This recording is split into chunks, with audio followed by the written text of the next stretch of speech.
우리 성경 말씀을 보겠습니다. 성경 말씀은 잠언 21장 1절부터 8절까지입니다. 구약 성경 934페이지입니다. 왕의 마음이 여호와의 손에 있음이 마치 봇물과 같아서 그 은혜로 인도하시느니라. 사람의 행위가 자기 보기에는 모두 정직하여도 여호와는 마음을 감찰하시느니라. 공의와 정의를 행하는 것은 제사 드리는 것보다 여호와께서 기쁘게 여기시느니라. 눈이 높은 것과 마음이 교만한 것과 악인이 형통한 것은 다 죄니라. 부지런한 자의 경영은 풍부함에 이를 것이나 조급한 자는 궁핍함에 이를 따름이니라. 속이는 말로 재물을 모으는 것은 죽음을 구하는 것이라. 곧 불려다니는 안개니라. 악인의 강포는 자기를 소멸하나니 이는 정의를 행하기 싫어함이니라. 죄를 크게 범한 자의 길은 심히 구부러지고 깨끗한 자의 길은 곧으니라. 아멘. 우리는 계속해서 이 잠언의 말씀을 함께 생각하고 있습니다. 고대 세계의 잠언, 솔로몬 시대에 쓴 그 하나님의 말씀인데 우리에게 얼마나 적실한 오늘 시대에 정말 빛과 생명과 지혜가 되는 말씀이 정말 아닐 수 없습니다. 우리가 오늘 본문에서도 그것을 확인하게 될 텐데요. 오늘 21장 1절 말씀이 어떻게 되어 있습니까? 왕의 마음이 여호와의 손에 있음이 마치 봇물과 같아서 그가 임의로 인도하시느니라. 이거 참 얼마나 대단한 말씀입니까? 왕, 제가 잠언을 설교하면서 왕은 주로 하나님이라고 지칭을 했습니다만 오늘 본문은 한 절에 왕과 여호와가 같이 있으니까 이 왕은 하나님이 아니시겠죠. 일반적인 왕이라고 할 수 있겠습니다. 근데 여러분, 왕은 얼마나 대단한 존재입니까? 고대 세계나 지금의 시대에 이르기까지 최고의 정점, 권력의 최고의 정점에 있는 사람들이에요. 그 사람들은 자기가 말 한마디면은 날아가는 새도 떨어뜨릴 수 있는 그 권력을, 그리고 그 위치에 있는 사람들이 왕입니다. 그런데 이 잠언의 말씀이 뭐라고 되어 있습니까? 그 왕의 마음이 여호와의 손에 있어서 그 비유를 뭐로 얘기하냐면 마치 봇물과 같다는 겁니다. 그러니까 무슨 말이냐 하면은 강물이 있는데 강물은 어디를 따라서 흘러요? 강물이 자기 마음대로 흐릅니까? 강물이 굉장히 많지만 바닷물도 굉장히 크지만 그 강물과 바닷물은 그 뚝에 의해서 조종을 받지 않습니까? 현명하고 지혜로운 농부는 물기를 내는 거예요. 그 벼에 자기가 키우고 있는 그 작물에 잘 공급할 수 있도록 물기를 냅니다. 물 마음대로 내가 가야지 해서 갈 수 있는 것이 아닙니다. 여호와께서 이 통치자의 마음을 이렇게 인도하신다는 것입니다. 우리가 구약 성경에 보게 되면은 이방 나라의 왕들의 모습들이 등장합니다. 애굽의 바로, 그렇죠? 애굽의 바로도 있고, 그 다음에 느부갓네살 왕, 바벨론의 느부갓네살 왕, 페르시아의 고레스, 또 아닥사스다 왕, 신약 성경엔 가이사 아구스도, 이런 유명한 왕들이 구약 성경에 기록되어 있습니다. 근데 그들의 뜻대로 제국이 영원히 팽창을 했습니까? 번성을 했습니까? 성경의 역사는 진정한 왕이신 하나님의 역사가 면면히 이 역사의 흐름 속에서 하나님의 통치의 역사가 진행된다는 사실을 성경에서 증언하고 있습니다. 그런데 오늘 이 말씀은 왕의 마음을 하나님께서 인도하신다. 이 세상의 역사를 주관하시는 분이 하나님이시다. 라고 하는 측면만 얘기하는 것이 아니라 오늘 우리가 21장 1절을 읽었습니다만은 그 전에 나와 있는 내용이 뭐냐면 20장 30절이죠. 우리가 지난주에 20장 30절을 설교하면서 30절에 보시면 상하게 때리는 것이 악을 없이 하나니 매는 사람 속에 깊이 들어가느니라. 잠언에 보면 하나님께서 징계를 하신다. 자식을 때려라. 이런 말씀이 자주 등장합니다. 그것은 뭐냐 하면 인간이 태어날 때부터 죄인으로 태어났기 때문에 하나님의 간섭, 하나님의 매를 받아야 사람이 온전해지고 거룩해진다는 것입니다. 지금 그래서 20장 30절에 있는 이 말씀은 하나님의 백성들이 이 세상에 태어나서 하나님의 온전한 사람으로 자라가는 그 삶의 과정 속에서 하나님께서 징계의 채찍을 때리신다는 것이에요. 자, 그럴 때 우리가 그 하나님께서 그 하나님의 뜻을 따라서 하나님의 백성답게, 하나님의 자녀답게 그의 백성을 인도해 가시는 그 길에 있어서 뭐가 우리 그 장애가 되느냐? 뭐가 장애가 되느냐? 우리의 인생을 자기 마음대로 하고 싶은 거예요. 자기 마음대로. 그래서 비유로 왕이라고 하는 존재를 예로 들은 거예요. 왕이라고 하는 존재는 자기 마음대로 하고 싶은 사람의 절정. 하나님께서 그의 백성들을 인도해 가시고 하나님의 거룩한 사람으로, 하나님의 형상다운 존재로의 그 아름다운 형상으로서의 그 존재를 이루어 가시는 데 있어서는 그 형상의 아름다움과 전혀 걸맞지 않는 우리의 하나님께서 우리를 향하신 징계가 우리에게 있다는 거예요. 그런데 말입니다. 이것을 반대하는 움직임이 우리 안에 있어요. 내가 다 왕이라는 거예요. 내가 다 왕이에요. 그래서 그 왕의 마음이 여호와의 손안에 있다. 그러니까 왕조차도 하나님의 뜻을 따를 수밖에 없는 그러한 존재임을 아니까, 그런 하나님이시니까 어떻게 하라는 거예요? 그 하나님의 뜻을 받아들이는 거예요. 우리가 신약 성경의 기준으로 얘기한다면 우린 예수를 믿는 사람들은요, 어떤 사람들입니까? 예수를 믿는 사람들은 죽은 자였습니다. 그 이전에. 그러니까 인류는 성경식으로 표현하자면요, 우린 죽은 자로 태어나는 거예요. 죽은 자로 태어나요. 참 아이러니죠? 우린 죽은 자로 태어납니다. 태어났는데 우린 죄인으로 태어나고 죽은 자로 태어나요. 죽은 자는 감각이 없고 의식이 없습니다. 죽은 자는 자기 스스로 생명을 자가 발전할 수가 없어요. 예수 그리스도의 빛이 들어와야 우리에게 생명이 움트기 시작합니다. 놀랍습니다. 죽은 자로 태어나. 이게 딜레마예요, 딜레마. 죽은 자로 태어나. 그러니까 이게 우리가 죽은 자로 태어났으니 예수 그리스도의 빛과 생명의 은혜로 예수 그리스도께서 우리에게 찾아오셔서 빛을 던져주시고 생명의 역사를 일으키셨지만 그 생명이 우리 죽은 자의 질서, 죽은 자의 영역에서 생명의 영역으로 바뀌어가는 이 과정은 엄청나게 많은 시련과 우리가 예측할 수 없는 삶의 현실들을 경험하게 되어 있습니다.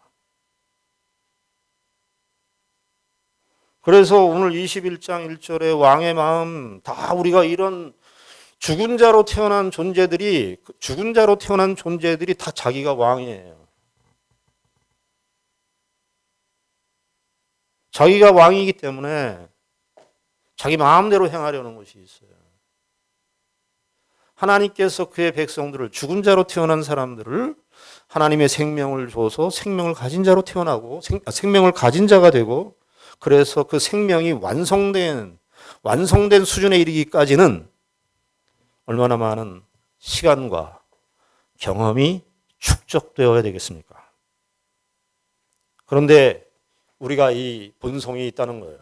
그래서 2절에도 이렇게 얘기합니다. 또 다른 측면으로 사람의 행위가 자기 보기에는 모두 정직해요. 왕은 뭡니까? 왕은 자기가 다 옳다고 생각합니다. 그래서 자기 마음대로 행하는 것이 왕의 존재 아닙니까? 그것을 2절에서는 이렇게 얘기하는 거예요. 사람의 행위가 자기 보기에는 다 이 정직하다는 말은 곧다 올바르다 이런 뜻이에요. 이것이 인간의 본성이라는 거예요. 사람의 행위가 자기 보기에는, 자기 눈에 보기에는 모두 고다요. 왜 싸움이 있는가? 왜 갈등이 있는가? 그 갈등과 싸움의 근저에 들어가 보면은 다 이거죠. 내가 옳아. 잠언에 이런 표현들이 여러 번 등장해요. 네 인생이 네가 보기에는 깨끗해 보여도, 거기서는 깨끗해 보여도 하나님은 너를 아신다. 그래서 여기 2절에 보면은 사람의 행위가 자기 보기에는 모두, 참 모두 그렇게 생각한다는 거예요. 자기가 왕이에요.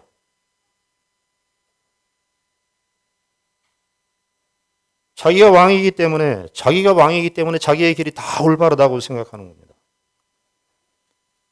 오늘날 이 시대, 현대 시대에 살아가면서 사람들이 다 자기의 주체성을 강조하고 자기가 인생의 주인이라고 하는 사실이 더 많이 강요되고 또 그것을 받아들이는 그런 흐름 속에 우리가 살고 있습니다. 그래서 싸움은 더 복잡해지고 싸움은 끝나지가 않습니다. 왜냐? 그 근저에 들어가 보면 다 자기가 왕이기 때문에. 왕이니까 자기의 행위는 다 바르고 다 옳아 보여요. 그런데 누구의 검증을 받아야 됩니까? 사람이 사람끼리의 검증을 받는 것은 제한적이고 옳지 않습니다. 정당하지 않습니다. 누구의 검증을 받아야 됩니까? 여기 2절에 여호와께서는 마음을, 여기 감찰한다 이렇게 되어 있습니다만은 마음에 무게를 단다. 무게를 단다. 우리는요, 내 마음도 어디 있는지 모르잖아요. 내 마음이 어디 있는지도 모르고 마음의 출처를 찾을 수가 없어요. 뇌를 뜯든지 뭐 사람의 심장을 뭐 열든지 해도 마음을 찾을 수가 없는 것이 우리 인간 존재의 한계인데, 내가 내 마음의 위치도 알지 못하는데 하나님은 어떻게 하신다?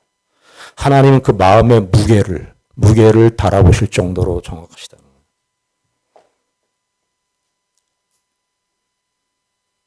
이것이 하나님의 백성들이 성화를 이루어가는 데 있어서 중요한 인식이에요. 그런데 오늘 잠언 기자는 그 사람의 행위가 자기 보기에 옳고 왕의 마음처럼 행동하는 것에 어떤 예를 제시하는데 3절에 보시면 공의와 정의를 행하는 것은 제사 드리는 것보다 여호와께서 기쁘게 여기시느니라. 그러니까 이 말씀은 무슨 말이냐 하면은 왕의 마음처럼 자기가 자기의 인생에 옳고 바르다고 생각하는데 그것에 예를 제시한 거예요. 근데 자기가 옳고 자기의 모든 생각이 다 바르다고 생각하는 사람들의 오류를 지적하는 예를 제시하는데 3절에 공의와 정의를 행하는 것은 제사 드리는 것보다 여호와께서 기쁘게 여기시느니라. 여러분, 제사를 드리는 거예요. 당시 구약의 이스라엘 백성들의 제사는 얼마나 대단했습니까? 근데 사람들이 제사를 드리고 요즘 식으로 말하면 예배를 드리고 교회에 와서 예배를 열심히 드리고 제사를 열심히 드리면 그것이 자기가 정길이라고 생각한 거예요. 그것이 자기 사람의 행위가 자기 보기 아주 정직하고 올바른 길이라고 생각한 겁니다. 그러면 예배를 드리지 말라는 얘기인가? 그렇지 않죠. 예배를 잘 드려야 되는데 예배의 참 본질, 예배의 참 뜻을 자신의 삶 속에서 그릇되게 오해한 거예요. 여기 공의와 정의를 행하는 거예요. 이것이 정말 하나님이 기뻐하시는 제사라는 겁니다. 그런데 이 공의와 정의를요, 우리가 생각할 때 이것이 이제 하나님에게 관련돼서 공의와 정의를 행할 때는 하나님의 공의는 정말 깨끗하고 의로우세요. 영원히 의로우시고 흠이 없으신 그러신 하나님의 의로우심이에요.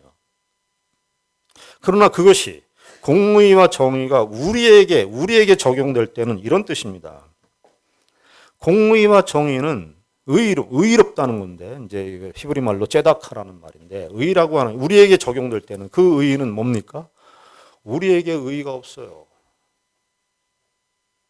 우리는 깨끗하지 않아요.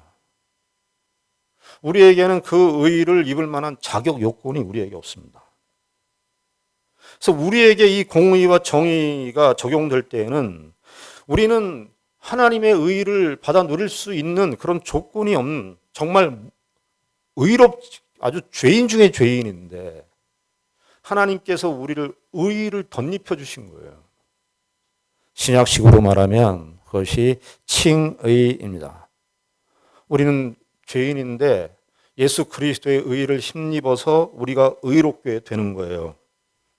그러니까 그리스도인들은 우리가 죽은 자로 태어났기 때문에 스스로 의를 획득할 수가 없어요. 그리스도의 의를 덧입었어요. 그러니까 하나님의 불쌍히 여기심 때문에 우리가 공의, 즉 의롭게 된 겁니다. 그리고 뒤에 나오는 정의는 무슨 뜻이냐면, 이게 첫 번째 공의는 하나님과 우리의 관계성을 말한다면, 두 번째 나오는 이 정의는 우리가 사람과의 대화, 관계 속에서 나오는 표현입니다. 그러니까 이 얘기가 뭡니까? 자, 우리가 하나님의 은혜로 말미암아 의롭게 되었어요. 그러면 사람들에게 행할 때도 어떻게 해야 되는 거예요? 정의를 행한다 그러니까 사람들의 옳고 그름을 따져서 시시비비를 가리는 것으로 정의를 생각하는데, 그것은 일반의 세속적 정의입니다. 세속적 관점의 정의예요. 그러면 이 정의는 어떤 뜻이겠어요? 이 정의는 하나님의 은혜로 우리가 구원을 받았으니, 하나님의 은혜로 우리가 의를 입었으니, 내가 만나는 사람들에게도 동일하게 그 하나님이 나에게 베풀어 주신 용서의 은혜를 그들에게 보이는 거예요. 그것이 정의예요. 내가 하나님의 의로움, 내가 스스로 의를 획득한 것이 아니라 하나님의 불쌍히 여기심으로 내가 그 의를 획득했으니 모든 사람들도 다 역시 하나님의 의가 필요한 존재임을 알고 그 의가 필요한 존재에게 하나님의 은혜, 용서를 베푸는 것이 공의와 정의입니다. 마태복음 18장에 1만 달란트 빚진 자의 비유가 아주 중요한 비유예요. 그 복음서의 비유가. 1만 달란트 빚진 자, 마태복음 18장 아주 길게 수록이 되어 있죠. 1만 달란트 빚을 진 자예요. 1만 달란트 얼마나 어마어마한 돈입니까? 그 주인이 탕감해 줬어요. 우린 탕감 받은 자로 사는 겁니다. 우린 그 빚을 감당할 수가 없어요. 그때 거기에서 1만 달란트 빚을 진 자가 그렇게 얘기하죠. 내 자식을 다. 네가 네 자식과 네 재산을 다 해도 나에게 진 빚을 감당할 수 없어. 근데 1만 달란트 받은 그 탕감해주는 주인이 1만 달란트 탕감을 다 해주시죠. 그 은혜를 받은 자예요. 그런데 그 탕감 받은 자가 1만 달란트 탕감을 받은 자가 100데나리온 빚을 진 자를 어떻게 해요? 목을 조릅니다. 그게 하나님의 백성들의 공의와 정의를 행하는 거예요. 그런데 그걸 하지 않고 뭐 했다는 거예요? 제사만 열심히 드리면 하나님 앞에 제물만 갖다 바치면 하나님께서 나를 기쁘게 여기실 거라고 생각하는 것이었습니다. 여러분, 구약 성경의 이 잠언에서는 이 짧은 한마디의 말씀으로 기록되어 있습니다마는 구약 성경 이스라엘의 역사 속에서 하나님께서 가장 선지자를 많이 보냈던 시점이 있었습니다. 주전 7세기, 8세기 여간입니다. 이사야, 아모스, 미가, 호세아, 이분들이 거의 그 같은 시기에, 또 예레미야까지, 그 예레미야는 그 후세대인데 하여튼 그 시대 이스라엘의 말기에 하나님께서 선지자를 많이 보내셨습니다. 그 당시 때 이스라엘 백성들이 신앙생활을 잘했기 때문에 하나님께서 선지자를 보내신 것이 아니라 너무 잘못된 길로 가고 있으니까 선지자를 많이 보냈습니다. 한 선지자를 보냈는데도 알아듣지 못하고 두 번째 선지자를 보냈는데도 알아듣지 못하고 집중적으로 선지자를 보냈는데도 알아듣지 못하는 거예요. 공통적인 주제가 있습니다. 그 당시 때 이스라엘 백성들이 제물을 드리는 데는 열심이었어요. 이사야 선지자가 뭐라고 얘기합니까? 이사야 1장부터 너희들이 드리는 제물을 그 당시 때는 소와 양, 가난한 사람들은 비둘기를 제물로 바쳤는데 그 태웠단 말이죠. 성전에서 그 제물을 태우는 그 제물의 냄새를 내가 맡기도 싫다. 너희들 왜 일주일간의 삶에서 왜 공의와 정의를 드러내지 않냐? 너 왜 불쌍한 사람들, 가난한 사람들, 너 이웃에게 네 용서와 네 혜택을 입어야 될 사람들을 의식하지 않고 예배만 잘 드리고 제사만 잘 드리면 신앙생활 다 했다고 너희들이 왜 그렇게 생각하느냐? 너희들이 그렇게 일주일간의 삶에서 이웃과의 관계의 삶에서 아무 의식 없이 살고 왔다가 하나님 앞에 제물을 왕창 드리는 거 나 그거 받고 싶지도 않다. 그 얘기하신 거예요. 대표적으로 이사야 선지자와 호세아 선지자, 아모스 선지자, 또 미가 선지자가 있었는데 미가 선지자의 한 예언을 소개할까 합니다. 미가서 6장 6절부터 8절까지를 보면은 이제 미가 선지자가 하나님께서 이스라엘 백성들 향한 특별히 남쪽 유다, 미가는 하나님께로부터 예언을 받았습니다. 그러니까 북쪽 이스라엘의 멸망도, 남쪽 유다의 멸망도 하나님의 예언을 받았습니다. 북쪽 이스라엘은 아수르에게 멸망을 당할 것이고 남쪽 유다는 바벨론에게 패망을 당할 것임을 하나님의 예언으로 받았습니다. 그 예언을 받은 미가 선지자의 마음 하나 애틋하겠습니까? 북쪽 이스라엘은 여로보암 2세 때 그 이후로부터 북쪽 이스라엘은 풍요로웠습니다. 남쪽 유다는 예루살렘 성전이 있으니까 예루살렘 성전이 있는 한 하나님께서는 무조건 우리 편이야. 그렇게 생각하고 집단 의식 속에 살고 있었던 때가 그때 그 시절이었습니다. 그런데 미가는 하나님으로부터 이 예언을 받는 것입니다. 북쪽 이스라엘은 멸망당할 것이고 아마 멸망을 시점이 정확하지 않지만 북쪽 이스라엘이 멸망당했을 수도 있어요. 역사 속에서. 그리고 남쪽 유다의 바벨론의 멸망을 당할 것을 예언으로 보던 거예요. 이스라엘 백성들, 북쪽 이스라엘이나 특별히 남쪽 유다의 백성들은 남쪽 유다가 예루살렘 성전에서 제사가 끊기지 않는 한 하나님은 우리를 끝까지 우리 편이실 거라고 생각을 했습니다. 그러나 이것을 보고 있는 미가는 마음, 여러분 미가의 마음이 상상이 되겠습니까? 지금 남쪽 유다는 번영과 발전이 아주 풍요로운 그런 시대인데 멸망당할 거라고. 멸망을 예언을 받은 거예요. 미가 선지자가. 대중들은 몰라요. 마치 예수님께서 이 땅에 오셔서 제자들이 그 헤롯 성전을 바라보면서 헤롯 성전이 그 당시 때 예루살렘 성전이요. 금으로 아주 도배를 했습니다. 그래서 그 로마의 티투스 장군에 의해서 주 68년에 로마의 티투스 장군에 의해서 예루살렘 성전이 무너졌을 때요. 그 금이 말입니다. 그 금이 시중에 다 팔려서 금의 가치가 완전히 떨어졌다는 얘기가 보고될 정도로 금으로 아주 치장을 했습니다.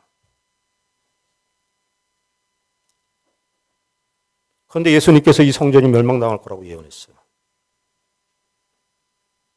아무도 심지어 제자들조차도 이 예루살렘 성전이 멸망당할 것이라는 그 상상을 할 수가 없었습니다.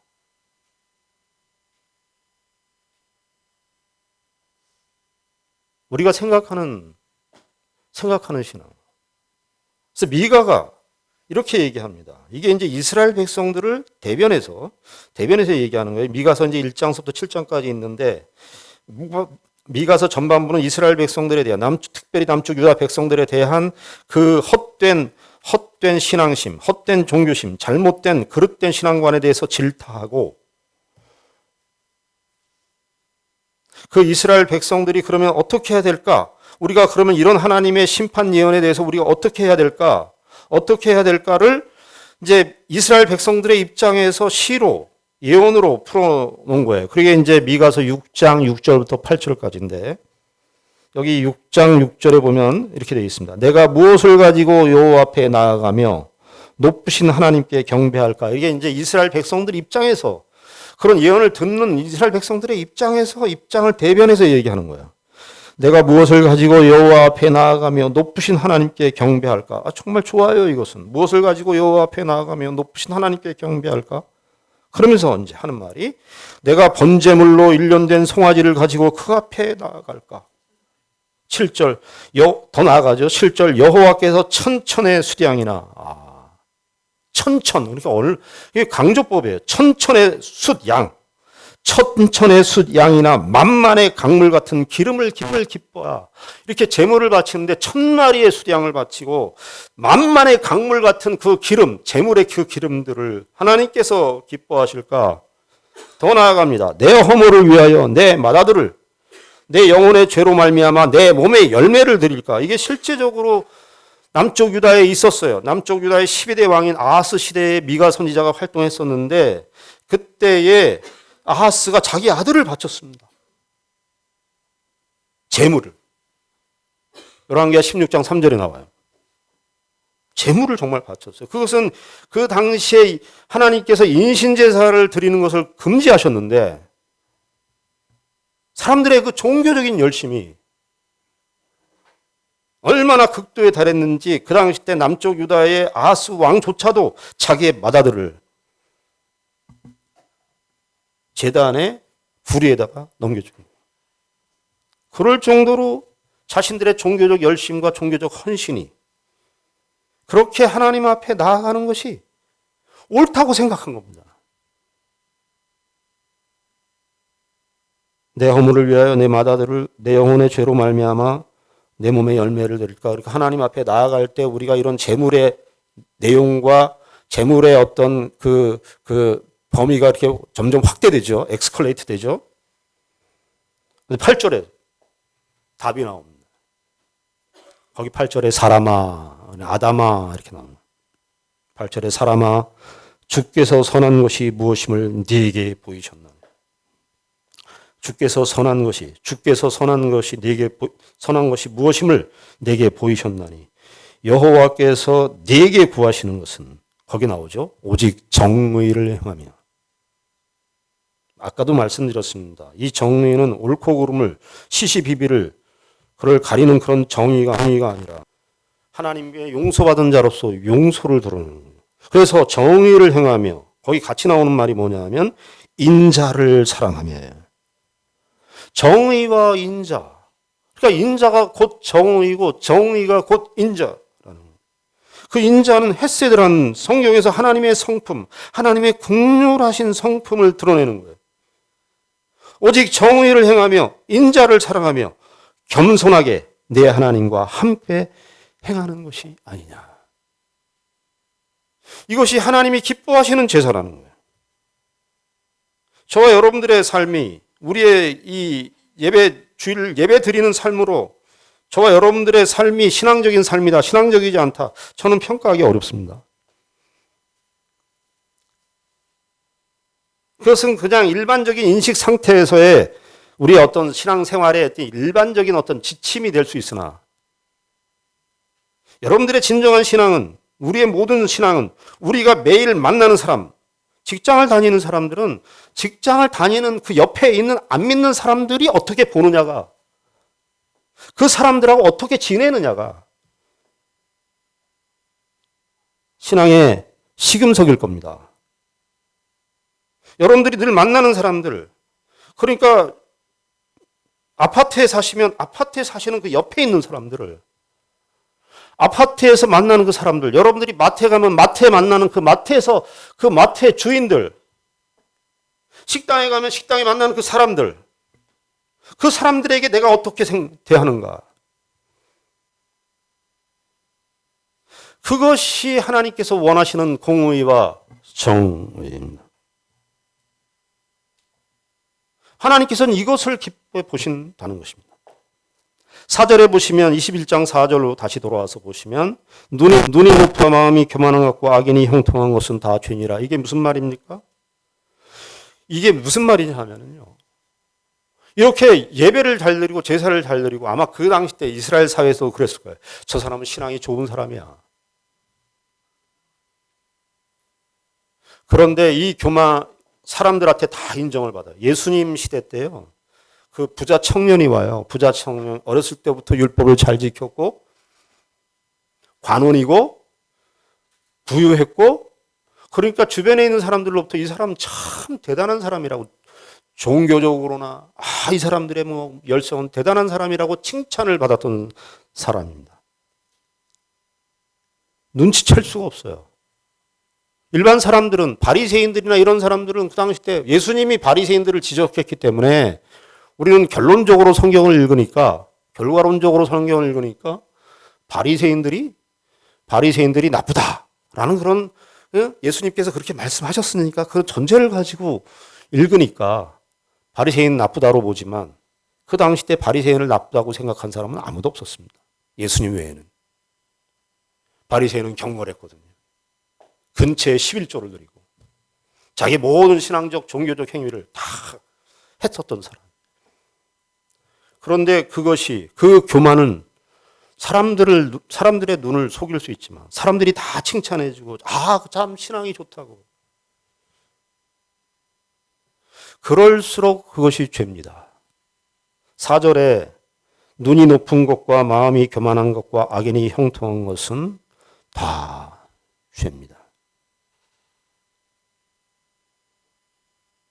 5절에 쭉 이어서 나오는 내용이 무슨 내용입니까? 5절에 보면 부지런한 자의 경영은 풍부함에 이를 것이나 조급한 자는 궁핍함에 이를 따릅니다. 이게 무슨 말이냐 하면 왜 조급한 자가 대립이 될까요? 부지런한 자와 게으른 자로 돼야 되는데 부지런한 자와 조급한 자로 얘기합니다. 부지런한 자는 무슨 뜻이냐 하면 내가 의의가 없어요. 난 하나님의 은혜를 받아 누리는 사람이에요. 그러니까 하나님의 뜻을 자꾸 구할 수밖에 없어요. 내 연약과 내 약점을 알기 때문에 하나님의 은혜를 구하고 하나님의 뜻을 구할 수밖에 없고 하나님의 뜻을 찾을 수밖에 없어요. 그러나 조급한 자는 이 과정이 없는 거예요. 조급한 자는 궁핍함의 일을 따른다는 거예요. 조급한 자라는 것은 하나님의 은혜를 구하지 않고 하나님의 뜻이 필요 없다고 생각하는 사람이에요. 6절에 속이는 말로 재물을 모으는 것은 죽음을 구하는 것이라 곧 불려다니는 안개니라. 그러니까 부지런한 자와 조급한 자를 대조하고 있는데 다시 6절에 속이는 말로 재물을 모으는 자라 이렇게 되어 있는데 속이는 말로 재물을 모으는 것은 조급한 자예요. 여러분 사기치는 사람들이 뭐죠? 보이스피싱이나 이런 걸 보면 그런 사람들 어떻게 해요? 속여서 재물을 딱 취하죠. 여러분 아부와 축복의 차이가 뭔 줄 아십니까? 어떤 사람에게 축복을 베풀고 어떤 사람에게 아부를 한다. 이웃에게 축복을 하고 이웃에게 아부를 한다. 아부와 축복의 차이가 뭔 줄 아십니까? 이웃에게 축복을 베푼다는 말과 이웃에게 아부를 하는 말은 똑같아요. 당신이 잘 되기를 원합니다. 당신이 하나님의 복으로 충만하기를 바랍니다. 말의 내용은 같아요. 그러나 축복은 이웃에게 축복을 정말 한다는 것은 정말 축복한다는 것은 정말 이웃이 잘 되기를 바라는 마음이에요. 이웃이 정말 하나님의 은혜와 하나님의 복으로 충만하기를 바라는 겁니다. 아부도 똑같이 그렇게 말을 합니다. 그러나 아부와 축복의 다른 차이는 그 아부를 해서 얻은 유익이 자기에게 오는 것입니다. 정말 그 사람을 위한 것입니다. 똑같은 축복의 말을 하는데 축복의 말의 결과가 자기에게로 오는 것이 아부입니다. 속이는 말로 재물을 모으는 것입니다. 죽음을 구하는 것이에요. 죽음을 구하는 것이에요. 아주 무시무시한 말을 하죠. 죽음을 구하는 것입니다. 7절에 악인의 강포, 그러니까 조급한 자, 6절에 속이는 말, 사기꾼, 7절에 악인, 다 같은 말이에요. 악인의 강포는 자기를 소멸합니다. 이게 무시무시한 말입니다.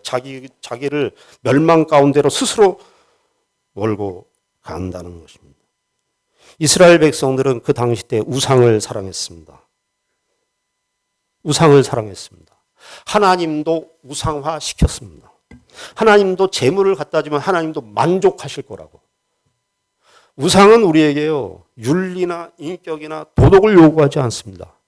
우상은 우리에게 치성만 요구합니다. 열심만 요구합니다. 그럼 우리 열심이 신앙이라고 생각합니다. 우린 신앙생활에 진지함이 중요한데 진지함은 이상하게도 비난으로 이어져요.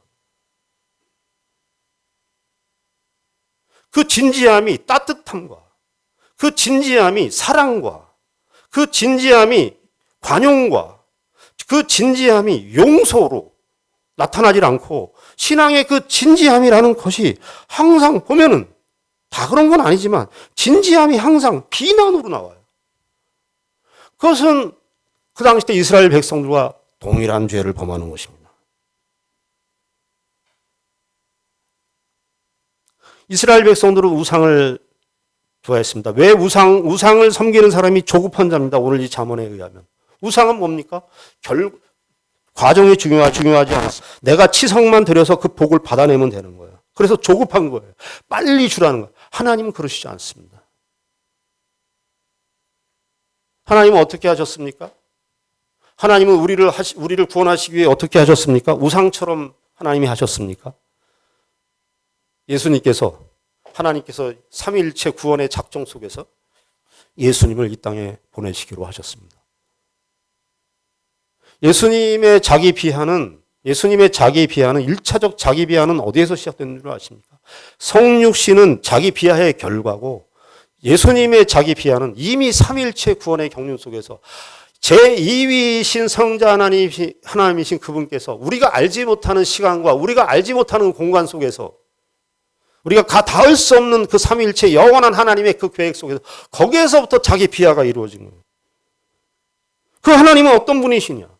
이 성육신 하셔서 이 땅에 들어오셔서 33년간의 생애를 사시고 그리고 어떻게 하셨죠? 십자가로 죽으셨습니다. 우리의 죄와 허물과 그 죄로 말미암는 그 사망을 모두 다 예수님이 안으셨습니다. 주님은 그 주님이십니다. 우상은 인격적이지도 않고 윤리적이지도 않습니다. 이스라엘 백성들은 하나님을 향유하기 위해서 정말 하나님을 누리고 하나님을 향유하기 위해서 세상을 이용했어야 되는데 거꾸로 가졌습니다. 세상을 향유하기 위해서 하나님을 이용했습니다. 하나님께서 저와 여러분들의 인생에 우리들의 인생에 하나님이 우리의 인생에 매달려 있는 겁니까? 아니면 하나님께 우리의 인생이 매달려 있는 겁니까? 하나님이 우리의 인생에 매달려 있는 것이 내 인생이 하나님께 매달려 있는지 그거 헷갈릴 때가 너무 많아요. 내가 분노하고 내가 짜증내고 내가 신경질 내고 내가 원망하는 그 지점은 어떤 지점입니까?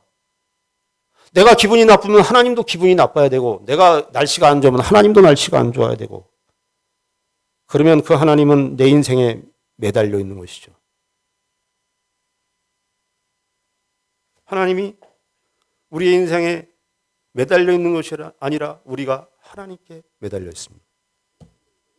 바울 사도는 그의 서신서를 쓸 때마다 자기를 얘기할 때 파울로스, 둘로스, 노예, 그리스도의 종이라는 말을 늘 사용했습니다. 그가 전하는 실제적인 복음의 내용도 중요하지만 그 자체로서 복음을 이야기하는 거예요. 그런데 그리스도의 종으로 산다는 것은 진정한 자유자입니다. 그리스도의 종으로 살면 살수록 그리스도인의 진정한 자유를 누립니다. 그러나 세상의 종은 그 종의 질서로 들어가면 들어갈수록 더 노예가 되는 것이 세상의 특성입니다. 그리스도의 종은 하나님의 종은 하나님께 매달려 있는 인생은 오히려 종이 아니라 진정한 자유, 진정한 하나님의 백성으로서의 그 복된 위치에 이르게 되는 것입니다. 세상은 그렇지 않습니다. 세상은 우리를 끊임없이 노예화시킵니다.